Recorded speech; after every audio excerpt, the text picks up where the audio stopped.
This is the Jocko Underground podcast number 222. Sitting here with Echo Charles. We have some questions from the front lines. Yep. From the engagements in the field. Yep. And we're going to provide some answers, possibly, some recommendations, and at a minimum, some courses of action that you can follow to get through what Echo Charles calls the maze of life. It's true. Also, people have been asking, so just a friendly reminder, if you want to ask your questions, all you got to do is email questions@jockounderground.com. There you go. So I'm saying, sometimes people, they need some directions as far as where to ask these questions. Yeah, actually, now that you put that out, we haven't put that out in a long time. Yeah. And we still get a lot of questions. So yeah. I didn't suspect there was people that did not know or were not in the know, as they say. Yep. But now they're all in the know. No worries. Email the questions to questions@jockounderground.com. There you go. All right, let's get to the first question. First question. My father was severely abusive throughout my childhood, physically and verbally, though he hid it from others. As an adult, I built a happy life, raised my son differently, and eventually set healthy boundaries. In his final years, he tried to make amends, and before dying of brain cancer last week, admitted he feared judgment for how he treated me. Now with his funeral approaching and everyone praising him, old nightmares have returned. How can I prepare for the funeral, process these conflicting emotions, and move forward without losing the peace I've built? Yeah. So, sorry to hear about your dad. That's sorry that you had to grow up like that. That's terrible. I'm also very impressed that you were able to come out of that terror situation and build yourself a happy life and break that cycle of abuse and raise your son right. That's outstanding. So, outstanding job. And the main thing you don't want to do is let anything interfere with what it is that you have built. And, I think what has happened in the past is in the past. And you have successfully moved forward and processed it in a healthy way. And, I don't know if you got professional help. I'm not a psychologist, so if you haven't done that and you did all this progress without that, good. If you feel like you're kind of slipping or something, maybe you could go talk to somebody. I definitely recommend, getting professional help if you think you need it. It's sad that your dad is afraid now, and that he knows he's going to be judged. Also, kind of in a way, for me, in my opinion, that's a positive thing, right? At least he understands that he was wrong. At least he admitted that he's wrong. There's some people that they would never admit that in a million years. Sometimes people won't admit that they were wrong about, what time the restaurant closed. You know what I mean? Yeah. Oh, the restaurant's closed. No, it'll be open. When it's not open, it's like, well, they closed early. You know what I mean? Yeah, some people won't even admit to that. So the fact that your dad is admitting this level of wrongdoing is pretty positive.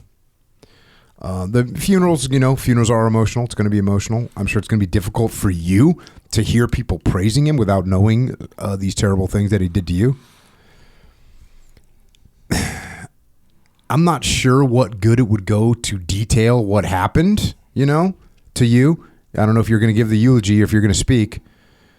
I think your dad would understand if you mentioned, and I think people would understand if you mentioned the fact that, like every human being, he had shortfalls and he made mistakes and he did things that he shouldn't have done.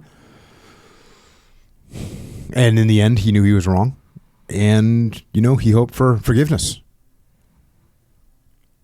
And you're really the primary person that is in the driver's seat for forgiveness, right? You're the guy. And there's a reason that forgiveness, in my opinion, is so important for us as human beings. And you can see it throughout, really throughout recorded history. It's seen in ancient, Eastern traditions like Buddhism. It's seen in, Confucius talked about it, and in the Greco-Roman philosophy, Stoicism, obviously a huge part of Christianity. Forgiveness is a thing. And that's because it allows you to move on. It allows you to not be caught in the past. Not that you forget. Again, we remember, we don't dwell. We don't dwell in the past. That's the goal, I should say.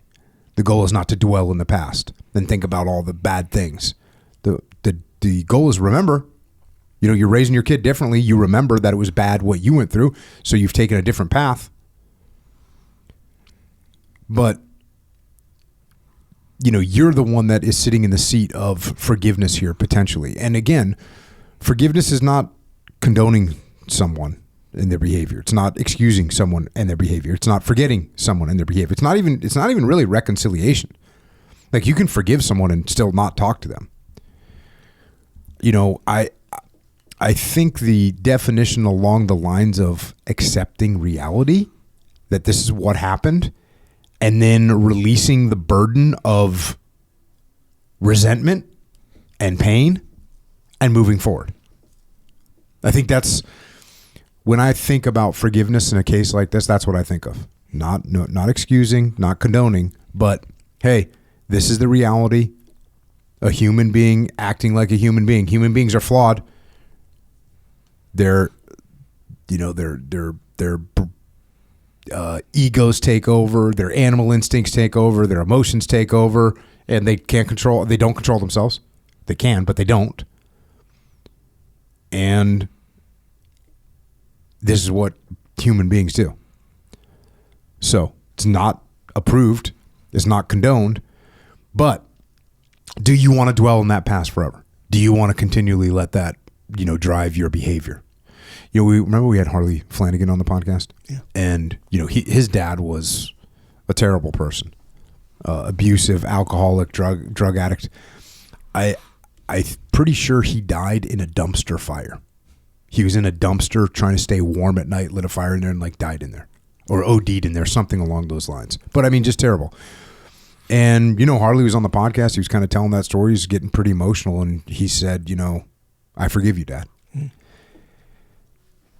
And I think that attitude is helpful. Knowing that people are flawed, knowing that your dad didn't know how to be a dad. And he, like I said, he had whatever anger and ego and jealousy and insecurity and emotions like all humans do, and he failed to control it. And you suffered the consequences. But the thing is, thankfully, you were able to break that cycle. You're a better person. And this is even more evident if you can just forgive him and move on. If you can just forgive him and move on. So I guess the question is, how can I prepare for the funeral, process these conflicting emotions, and move forward without losing the peace? I think at the funeral, you stay high level, you stay detached. These other people that are praising him because he, acted differently in front of them. Best of luck to them. They can carry on with their lives. Be polite, be professional. Do your part in the funeral, right? And then I think what you do is you get back to living your awesome, happy life that you've built with your family, which is amazing. And you have done a great job.